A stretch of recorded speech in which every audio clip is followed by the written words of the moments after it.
ನಿಮ್ಮ ಮೊದಲ ಮಾತಿನ ಅರ್ಥ ಎಲ್ಲ ಒಂದ್ ಕಡೆ it is telling us that you are right now in the survival mode. ಅದೇ ಕೆಟ್ಟ ದಿನಗಳು ಬಂದಾಗ್ಲೇನೆ ನಮ್ಗೆ ಒಳ್ಳೆ ದಿನಗಳ ವ್ಯಾಲ್ಯೂ ಗೊತ್ತಾಗೋದಲ್ವಾ. ನೀವು ನೋಡಿದ ದಿನಗಳಲ್ಲಿ ಆ ಇಂಡಸ್ಟ್ರಿ ಪ್ರಕಾರ ಪ್ರಿಟಿ ಮತ್ತೆ ಬ್ಯೂಟಿ ಅಂದ್ರೆ ಏನು?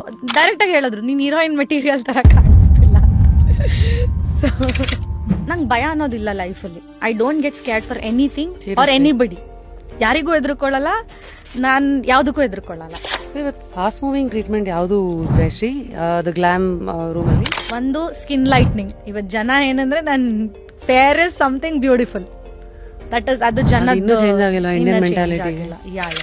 ಎಲ್ರಿಗೂ ಹೇಗೆ ಅನಿಸ್ತಾ ಇದೆ ಅಂದ್ರೆ I should look beautiful at least on my photo. ಅವ್ರು ಕಂಪಲ್ಸರಿ ಅವ್ರು ವಿಡಿಯೋಸ್ ಮಾಡಾಕ್ತಾರೆ, ಫೋಟೋಸ್ ಹಾಕ್ತಾರೆ, ನಾನು ಪ್ರಿಟಿಯಾಗಿ ಕಾಣಿಸ್ಬೇಕು ನನ್ನ ಫೋಟೋಸಲ್ಲಿ ಅನ್ನೋದು ಪೀಪಲ್ ಮೈಂಡ್ ಸೆಟ್ಟಿಗೆ ಬಂದ್ಬಿಟ್ಟಿದೆ. ಸೊ ಹಾಗಾಗಿ ನಾನೇ ಇವಾಗ ನನ್ನ ಕ್ಲೈಂಟ್ಸ್ ನೋಡ್ತೀನಿ, people who take 20,000 salary also come for all this treatments. ನಾನು ನೋಡಿರೋ ಲೈಫ್ ನೀವೇನು ಅಂತ ಕೇಳಿದೆ, ಐದರ್ ನೀನು ಫೈನಾನ್ಷಿಯಲಿ ಸ್ಟ್ರಾಂಗ್ ಇರಬೇಕು ಅಥವಾ ನೀನು ಬ್ಯೂಟಿಫುಲ್ ಆಗಿರಬೇಕು. ಅವಾಗಷ್ಟೇ ಸೊಸೈಟಿ ನಿನ್ ಆ ಸ್ಟ್ಯಾಂಡರ್ಡ್ಸಿಗೆ ವ್ಯಾಲ್ಯೂ ಕೊಡುತ್ತೆ. ಬಿಟ್ರೆ ರಿಯಾಲಿಟಿಲಿ ನೋ.